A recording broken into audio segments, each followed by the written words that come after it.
It's been a long time since my hair's been this long. I'm looking at myself with this hairdo here, and it does not look like I remember it. But we roll with it. Who am I trying to impress? So this one today, I might only be talking to myself, which is fine because this is only for myself. And if I wanted to be talking to everybody else, I would probably say something about how you shouldn't get your ideological opinions from Twitter, also known as X the Everything app. But, you know, this one's for me. Also, getting your ideological opinions from YouTube is totally fine. It's based, even, some would say. I have always been somebody who's, I'm going to say, consumed a lot of media. So, like, I've read a lot of books, I've watched a lot of movies, I've watched a lot of TV shows. Like, I've generally looked at the world, or trying to look at the world through other people's eyes, a fair amount, especially growing up. And something that always stuck with me and sort of confused me, I guess, a little bit, or didn't confuse me, but I didn't really understand, was I would read a book, or I would watch a movie or something, and I would see things described in like these very grandiose terms, right? Like somebody would talk about high school in like a book or something, which, you know, is something I went through, and they would be describing everything as if it was like absolutely life or death, like this is the most important thing they'd ever done, or this is the most impactful thing they'd ever seen, or this was crazy, this was amazing, whatever. And I would see all that, and then I would go to high school, and I would just be like, I don't get it. I don't see it. I'm not seeing all of these crazy things, all the things that are happening to me. I don't take to be of so much importance. Like, it's all just sort of drops in the ocean here, right? And what I didn't get is I was kind of doing that to myself, because I would see those, again, grandiose explanations or intense description, and I'd be like, that's just a literary effect, that's just a cinematic effect, they're just doing that to like trump everything up. And that's partially true, like that absolutely happens, don't get me wrong, I'm not trying to say it doesn't. But another part of it is I was purposefully downplaying stuff within my own life. And I don't really have a good reason why I did that. My best guess is because if I were to lower the significance and importance of things that were happening in my life, then it matters less if I fuck them up. But I would go to like a party or something in high school, and instead of being like, this is awesome, and like this is it's a high school party, it's like, it's a huge event in people's lives, and a lot of people look back on high school and they're like, oh shit, I miss being 17, like this is crazy. I'd just, every single thing I saw, I'd just minimize it. I'd be like, that's not incredible, that's just like a dude drinking. You know what I mean? Well, dude drinks is pretty incredible, don't get me wrong, but like, hopefully you understand what I'm trying to say, where I would say pretty much, I would try to contextualize things in the wider sphere of nothing mattering and we're all going to die someday and whatever. And that's all well and good and logically sound, but it's fucking lame. And it takes away from your own enjoyment of whatever you're doing. So you can't fuck anything up that badly, because in your mind it doesn't matter that much, but you also can't experience anything particularly strongly because it's all diluted by your own dissipating film that you've put over top of the experiences that you're taking in. And what made me break that, I guess, was when I started seeing it not in books and in movies and stuff, but in the words of other people that I talked to.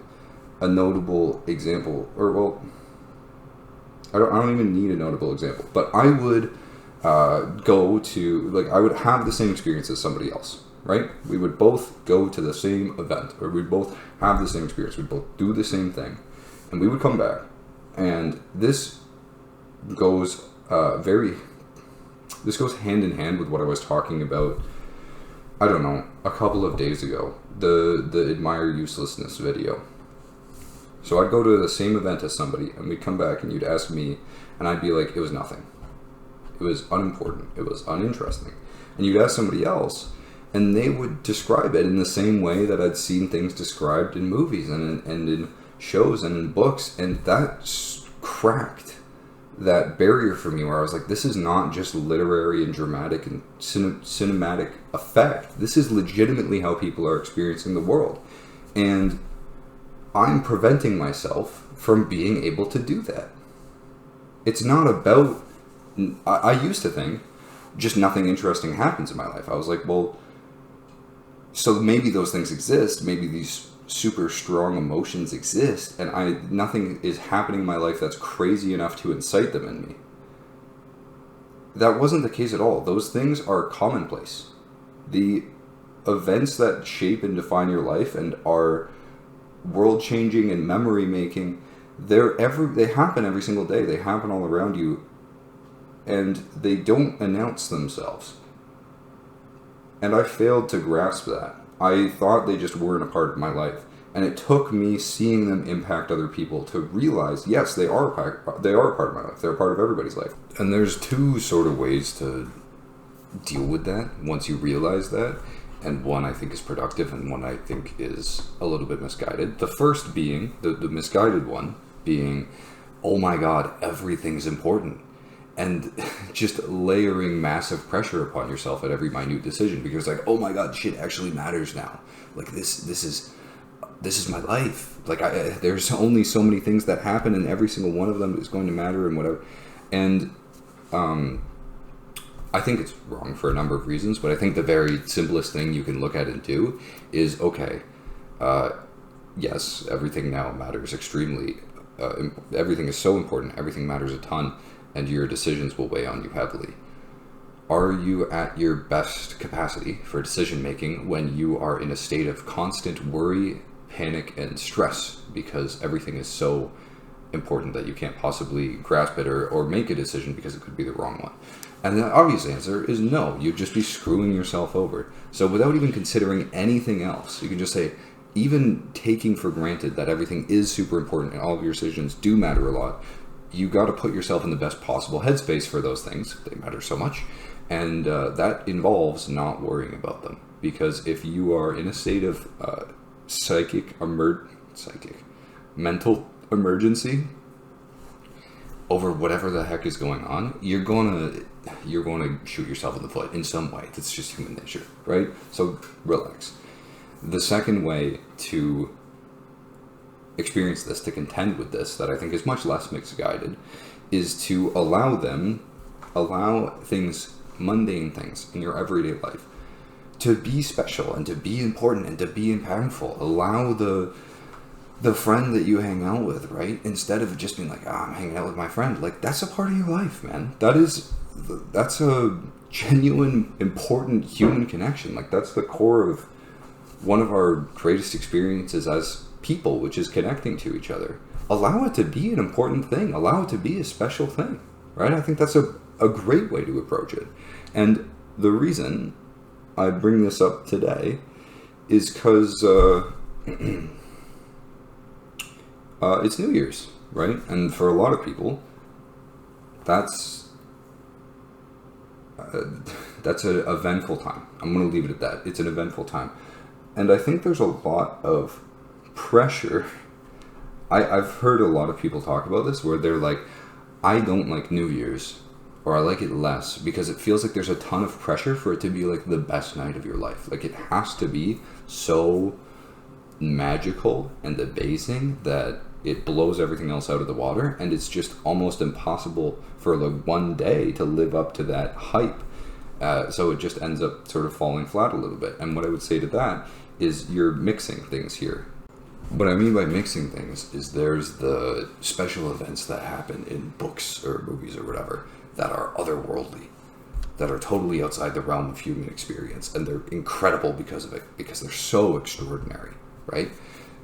And people sort of go, yeah, that's what New Year's is supposed to be. That's not it. Nothing that crazy is going to happen. Or like, crazy things were going to happen, but they're not going to be anything you can't imagine. Like, it's all going to be stuff you see in the real world, because unfortunately, that's where we live. But they're going to be special in spite of that.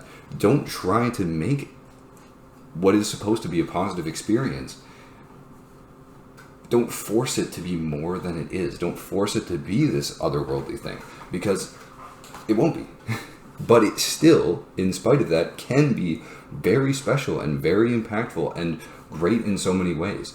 Don't try to make it more than it is, and don't try to make it less than it is. Appreciate it for what it actually is. Don't inflate it, and don't minimize it, but allow it to take its proper place in the realm of human experience.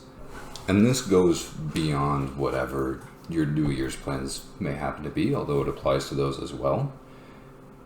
In general, things you experience in your life are not made imperfect by their very ties to the human experience. Because this is the trap, this is what I've been trying to explain this whole time, is I would fall into this trap of saying, if something is real enough that I can actually experience it in the real world, it also cannot then be special. It cannot then be otherworldly and extra and incredible beyond what I can comprehend, because I'm seeing it and because I'm experiencing it in real life. Don't fall into that trap. Things that you will experience, day-to-day events, are mundane and do fall within things you can understand. They're not going to announce themselves as these crazy events. They're just going to show up, and they are to be appreciated.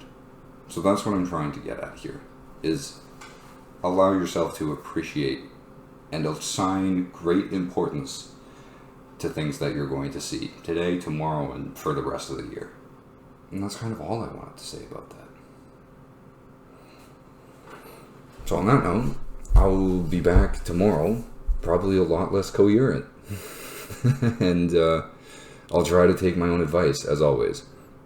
And, as always, if you watch this and you think of something you want me to talk about, or you just want to argue, like I can do that too, I guess, but say something. I'll be back tomorrow.